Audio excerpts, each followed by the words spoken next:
여기에 대한 축구협회 노동조합 운영위원회가 정몽규 회장 사퇴 불출을 선언하고 김정배 부회장 사퇴를 강력히 요구하며 화제입니다. 축구협회 노조는 17일 김정배 부회장은 사퇴하고 정몽규 회장은 직과 불출 마선원해야 라는 제목하에 성명서를 발표했습니다.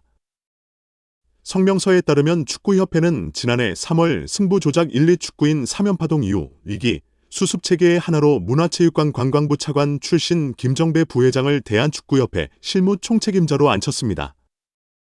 김 부회장이 오면서 축구인 출신들이 원천적으로 배제됐습니다.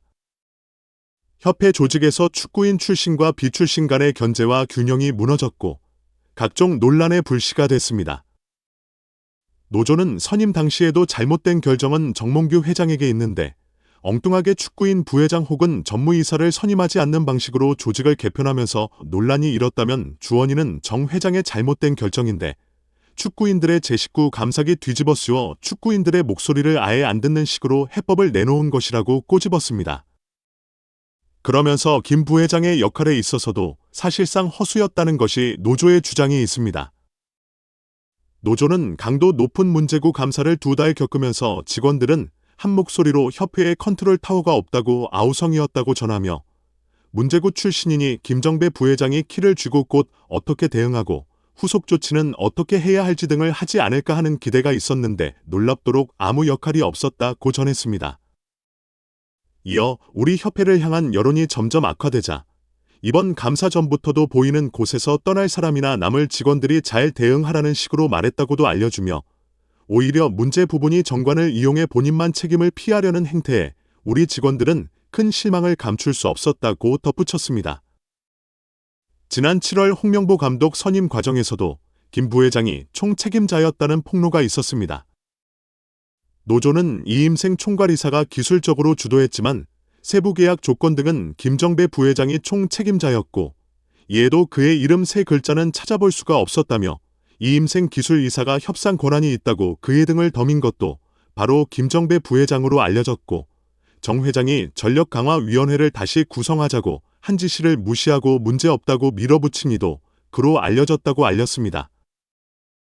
아울러 그런 사람을 부회장에 진 정몽규 회장의 인사 실패는 결코 가볍게 볼 수 없으며 김정배 부회장은 축구팬과 축구인들에게 석고대죄하고 즉각 사퇴하고 정몽규 회장의 불출 선언이 한국 축구 정상화의 첫걸음임을 잊지 말아야 할 것이라고 강력 경고했습니다. 유인촌 문화체육관 관광부 장관은 축구 국가대표팀 감독을 새로 선발할 경우 홍명보 감독도 다시 지원해 공정한 절차를 밟아야 한다고 밝혔습니다.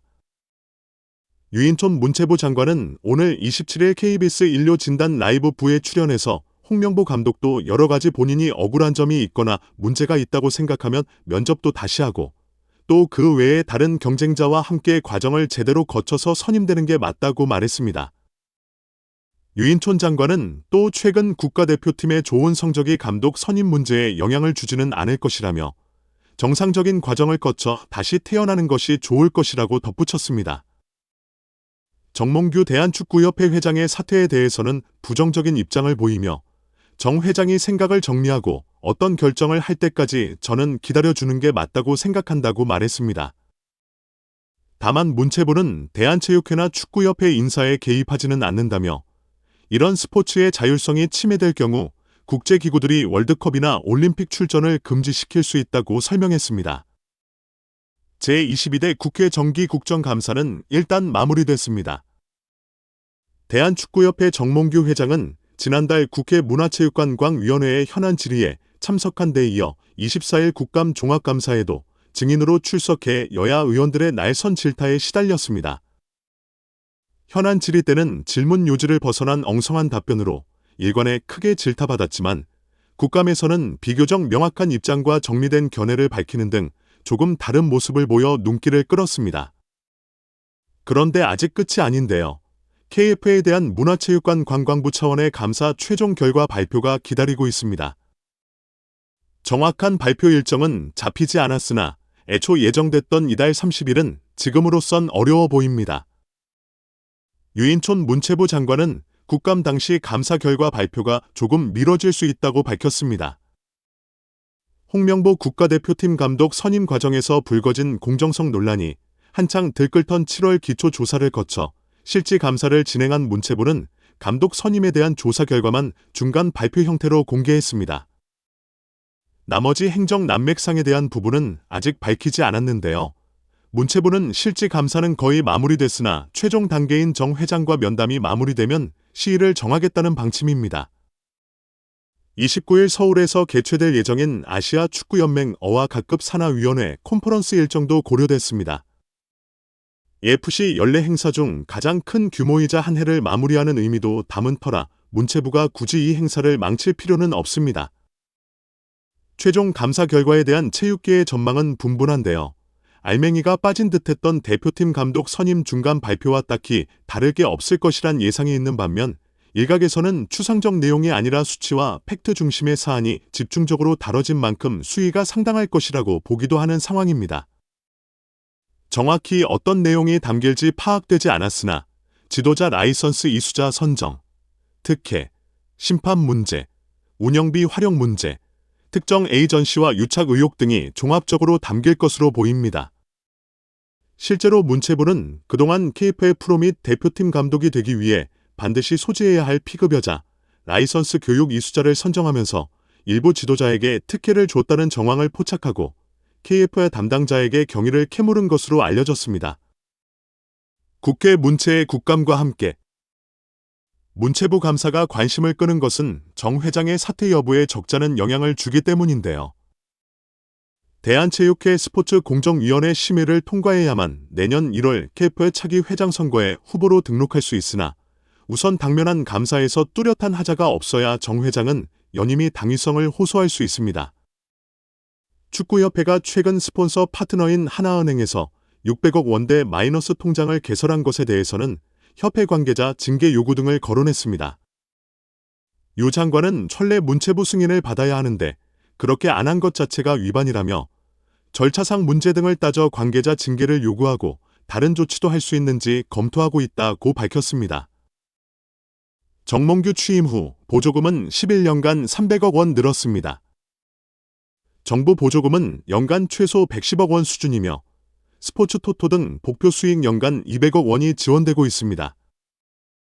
주요국 정부 보조금은 없거나 의존도가 낮으며 피파 랭킹 2위권 국가들은 70% 이상이 협회장은 전문 경영인이 하고 있고 이외 축구인 등이 하고 있습니다. 우리나라처럼 재벌 총수가 회장인 곳은 단 한 곳도 없습니다. 대한축구협회에 연간 약 300억 원의 국가 재정이 투입되면서 수익에서 정부 의존도가 약 30%에 달하는 것으로 나타나 충격에 빠졌습니다. 사실상 정부 재원이 아니면 운영이 어려운 셈입니다. 미국과 일본 등 주요국은 국가 보조금 의존도가 낮은 가운데 축협의 재정 자립을 촉구하는 목소리가 나오고 있습니다. 18일 한경닷컴이 축협의 손익 계산서를 분석한 결과 지난 2013년 이후 보조금과 복표 수익을 제외하면 연평균 300억 원 적자를 기록하고 있습니다. 위원은 24일 오전 국회 문화체육관광위원회 현안 질의의 증인으로 참석한 정 회장과 홍명보 국가대표팀 감독 등을 향해 대한민국 축구종합센터 건립과 관련해 국제현상 공모 절차에서 지속적으로 등장하는 HTC 명에 대한 해명을 요구했습니다. 배 의원은 축구협회가 2015년부터 지금까지 국비와 시비, 그리고 자체 재원을 아지 동원하여 약 150억 원을 투입하는 초대형 프로젝트를 추진하고 있다며 2020년 3월에 축구협회가 천안의 부지를 지정하고 난 후에 축구센터 마스터플랜 건축사 회사를 선정하기 위해 국제 공모를 시행했으며 6월에 네덜란드의 운 스튜디오라는 업체가 최종 선정되는 과정이 있었다고 운을 뗐습니다. 이어 이 과정에서 축구협회가 하는 사업 과정에 현대산업개발 HTC라는 특정 회사의 명칭이 계속 여러 문서에 등장한다는 점이 의문이라고 지적했습니다. 2020년 3월 13일 축구협회에서 해외 건축사에 발송한 서한을 보면 홍 감독 당시 축구협회 CEO 명의로 4개의 해외 건축사에게 공모를 타진하는 문서가 발송됐고 이 국제 공모에 최종 선정된 운 스튜디오가 당시의 문서에 대해 답신을 하는데 수신된 곳이 축구협회와 현대산업개발 두 곳이라고 지적했습니다.